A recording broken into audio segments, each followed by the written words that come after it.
The Lord be with you. A reading from the Holy Gospel according to Saint Luke.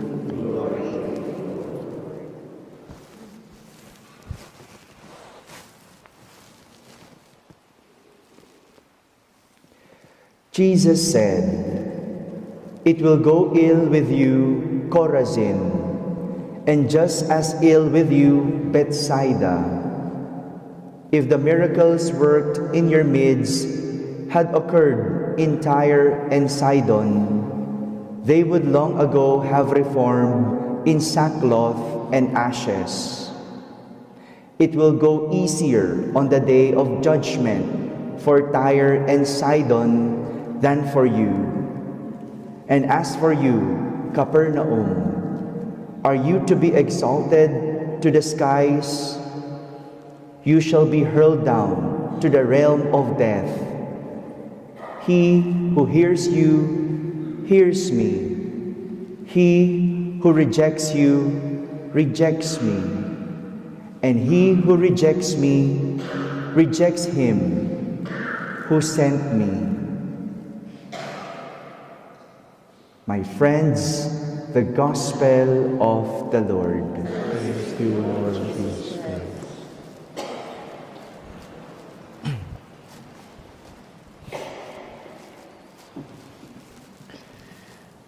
If you are complaining about hot weather in the Philippines, here now is 3 degrees. But Father Michael would gladly invite you to spend Christmas here, experience the negative 25 degrees. You are welcome. What are the readings trying to tell us? Many times I have said this, that one of the reasons why we are unhappy is because we failed to be grateful with what we have. We have the tendency to look at our neighbors. That's why God said, "Thou shalt not covet thy neighbor's goods, thou shalt not covet thy neighbor's wife," including husband. What do you mean by covet? Thou shalt not desire what they have. Be contented with what you have. The gospel said, if the things that were given to you were given to other people, they will be very grateful. How come you are ungrateful? How come we fail to appreciate? For one simple reason, we always want to have greater than compared to others. Anong biro ko dyan? Yung mga taong gustong pumayat, nahirap magpapayat dahil wala naman silang libangan kundi kumain. Ano ang kanilang panalangin? Lord, kung hindi lang ako papayat, padabain mo silang lahat. Kung hindi rin lang ako ang top 10, bumagsak na lang kaming lahat.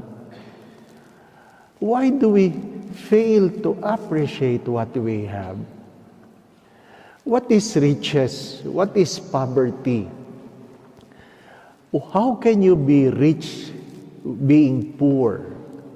Saint Francis said, "It is only with an empty hand that you can receive more." Do not forget that. It is only with an empty hand that you can receive more. If your hands are full, you have nothing to receive. If you want to have God, empty your hands. How can a rich be poor? If your hands are full in this world, you are poor because there is nothing you can bring after you die. After you die. My dear friends, my brothers and sisters, sabi nga nila, pag ikaw ay 40, hindi na pinag-uusapan kung nakatapos ka o hindi. Kasi may mga taong nakatapos, mahirap naman kung sila'y 40. Pag ikaw ay 50, pare-parehas na lang ang kulubot ng mukha, mayaman man o mahirap. Pag ikaw ay 60, pare-parehas na lang yung mga naging manager o empleyado, retirado ka na. Parehas na lang. Pag ikaw ay 70, hindi mo na alam kung ikaw ay may bibilhin o wala. Kasi maintenance na lang ang meron ka.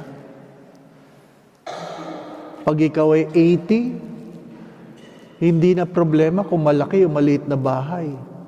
Kasi konti na lang ang hakbang mo.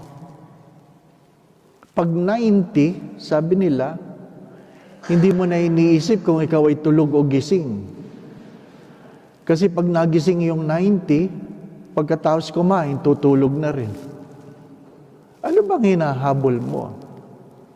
Ano ang hinahabol mo? It's good to understand what we desire. Anong meron sa first reading? Can you really reason before God? Can you really reason before God?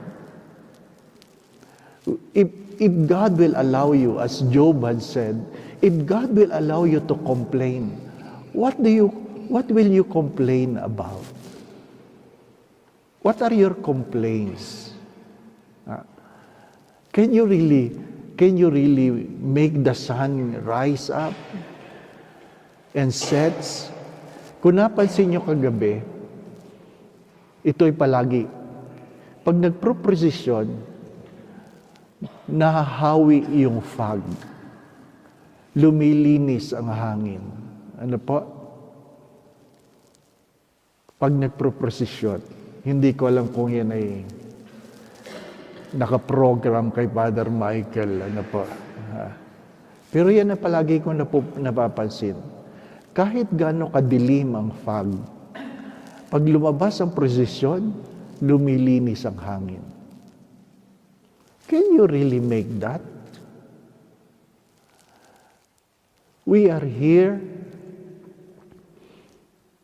as God offering Himself to us. I know you have your own wishes.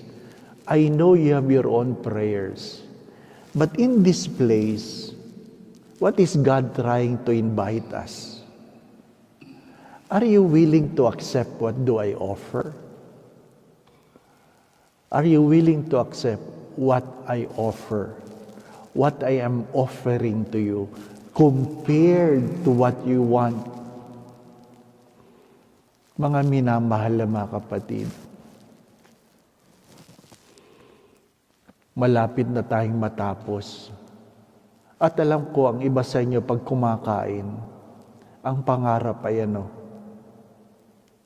ulam sa atin. Sinaing, daing na bangus. Ano pa? Tinola, sinigang.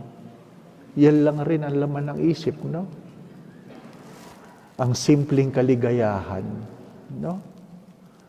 Na kahit gaano kasarap ang nasa iyong harapan, babalik-balikan mo pa rin ang hinahanap-hanap ng iyong labi. Kahit gaano kasarap ang iyong tinutulugan, mas masarap pa rin ang kama sa bahay, no? Palagi ko ito sinasabi, kahit gaano kamahal ang hotel, yung pet ko, hinahanap pa rin ang CR ko. Sadyang ganun. Sadyang ganun. Why? God has given us what is best for us. Learn to appreciate. Do not forget this. God has given you what is best for you.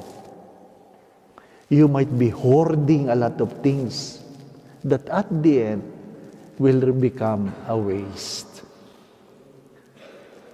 You might be trying to hoard yung mga bili ng rosaryo. Ano po? Sige, mag-rosaryo kung ganyan. Sabay-sabayin ninyo. Ano po? Kung hindi nyo yan may pamimigay, sayang lang yan. Ano po? Pero sa Quiapo, nakakita na ako ng babae. Ano po? Na 5 rosaryo kada kamay. Ano po? Nagpapadasal eh. 5 tao, sabay-sabay. Ano po? Magtrabaho kayo sa Quiapo kung gusto nyo ganyan. Di pa ba? Pero sayang lang. Sayang yung binibili na yan kung hindi naman may pamimigay. Di pa ba? Ano sabi ko nung isang araw? Huwag kayo magpapapressure do sa mga taong naghihingi ng pasalubong. Hindi naman nagpabaon. Di ba? Be happy. Be happy.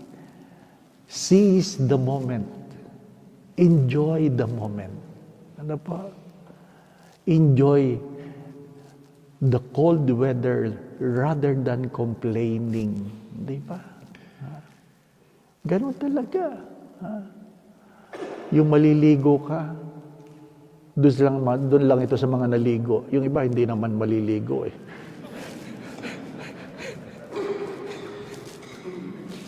Ano? Ang tagal mong gaganunin yung tubig, oh. Ganon talaga ang buhay. Be contented. Be happy. Be poor so that God can make you rich. Amen. Going back to what I've said, do not forget this. Do not be afraid to be poor for God so that God can make you rich. Do not be afraid to be poor for God so that God can make you rich. Amen. The Lord be with you. And with your spirit. And may Almighty God bless you and your family, the Father, the Son, and the Holy Spirit. Amen. We go in peace to love and serve the Lord. Thanks be to God.